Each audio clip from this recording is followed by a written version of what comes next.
The motion is hereby approved. Good afternoon guys. Sa wakas, approve na po yung OBP budget for 2025 sa Senado. Approve na po siya. Good job mga senators.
Majority Leader.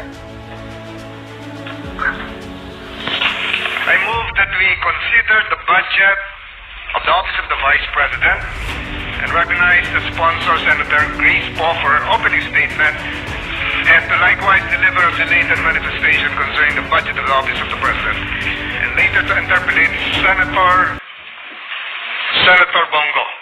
I so move, Mr. President. Senator Grace Poe is hereby recognized. Thank you, Mr. President.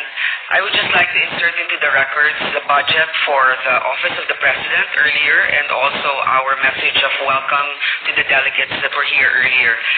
And now I would like to welcome also the Office of the Vice President, headed by the Vice President herself, Honorable Vice President Sara Duterte. It is my duty to present the body's consideration the budget of the Office of the Vice President. With that, I'm ready to begin with any manifestation or questions. Senator Ronald De La Rosa is seeking the floor. I move that he be recognized. Senator De La Rosa is recognized. Thank you, Mr. President, Majority Leader. Mr. President, before I would make a motion, I would like to make this manifestation that in the proper time, in the period of interpellation, if it is okay with the good sponsor, that I'm going to introduce some amendments to the OBP budget, if it's okay with the good sponsor. Yes, the proposal is welcome, and it will depend on the body for the approval. Thank you, Mr. President, good sponsor. With that, I hereby move for the approval of the OBP budget. Before that, I think Senator Bongo wants to take the floor. I would like to take back my motion, Mr. President. Withdraw. Withdraw. I would like to withdraw my motion. Senator, Give way for the manifestation of Senator Bongo.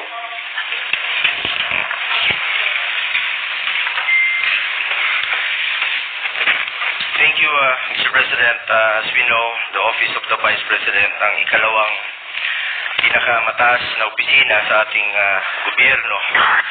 Ang sinumang nakaupo dito ay inihalal ng taong bayan at may responsibilidad na maghatid ng serbisyo, lalo na po sa mga nangangailangan.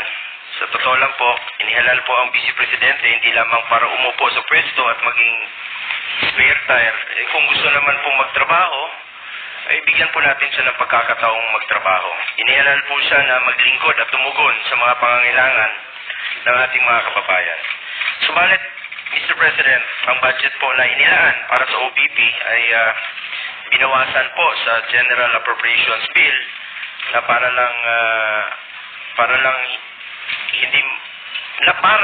bang hindi mahalaga ang kanilang mandato. Mula sa original na panukalang budget na National Expenditure Program sa NEP, no? Na 2.026 billion. Ay binawasan po ito, naging 1.3 billion. At nag-iwan na lang po ng 733 billion para sa taong 2025. At yung iba pa dyan ay naging zero. Mr. President, nakapagsagawa ng ating mga mahalagang programa po ang OBP na may direktang benepisyo naman po sa ating mga kababayan tuwing may bagyo, nasasalanta.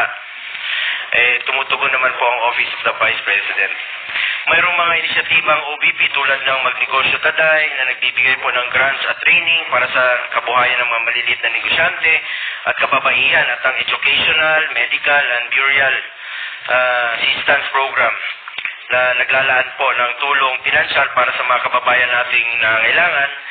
Sa panahon po naman ng kalamidad, nandiyan po ang Disaster Response Program ng OBP na nagbibigay po ng agarang tulong, relief packs at iba pang suporta sa apektadong lugar.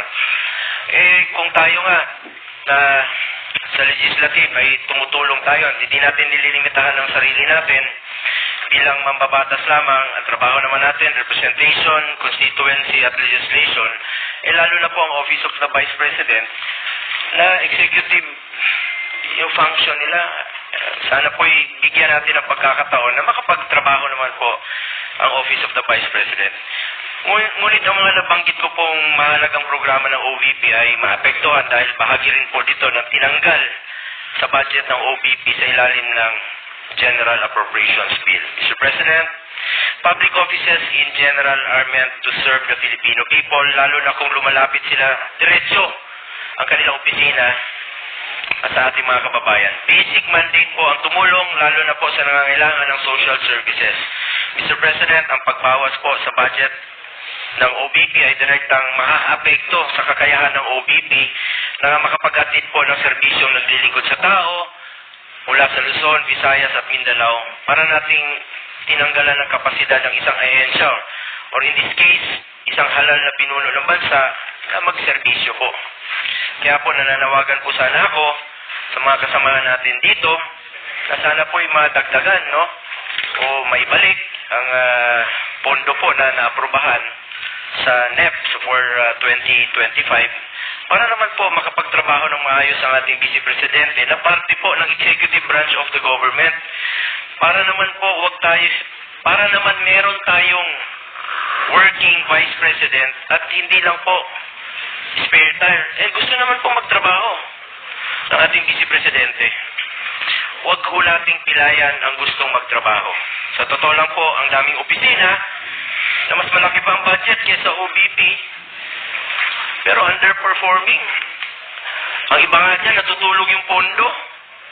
Ang daming programa na pilit sinasama sa mga program funds na hindi na po nagagamit, winawalis na po dahil hindi nagagamit yung pondo. Ito, gustong magtrabaho, sana naman po bigyan ho natin ng pagkakataon ang opisina na gusto pong maglingkod sa ating mga kababayan. Maliit lang po na halaga yun kumpara po sa napakaliit na pie lang po yun sa kabuuang budget po ng ating bansa. Mr. President, huwag po nating ipagkait sa sambayanan ang serbisyong kanilang inaasahan, lalo na po sa panahong mas kailangan po ng taong bayan ang pagkalingan ng kanilang pamahalaan. Lalo na ngayon, panahon ng bagyo, dami pong naghihirap nating mga kababayan. Magtulungan na lang po tayo. Yun lang po ay panawagan ko sa inyo, magtulungan tayo. While we understand that some of OBP's programs are also being done by other government agencies, wala naman po sigurong masama kung bigyan po ng budget ng OBP para sa social services. Ito lang po aking pakiusap sana, para sa social services, para mas marami pang mabigyan po ng tulong at mas marami pa pong matutulungan. Sana po madagdagan o may balik po ang pondo at hindi po masakripisyo ang layunin ng OBP na maghatid ng tunay na serbisyo sa ating mga kababayang Pilipino, lalong-lalo po yung mga nangangailangan. Let me repeat, yung social services sana po'y may balik. Maraming salamat po, Mr. President. Thank you very much, Senator Christopher Bongo. Majority Leader. Senator... Before we recognize Senator Bato, I would like to convey also that the manifestations of Senator Bongo is noted, and at the proper time, Senator Bongo is free to introduce the amendments he would like to include for the Office of the Vice President's budget. Yes, what is the pleasure of Senator De La Rosa? Mr. President, I would like to move for the approval of the OBP budget. I second the motion. Is there any objection? There being none, 1 minute suspension. Approve na guys yung budget ng OBP for 2025. Only 10 minutes. Approve agad. Salute mga senators. Good job sa mga ginawa niyo.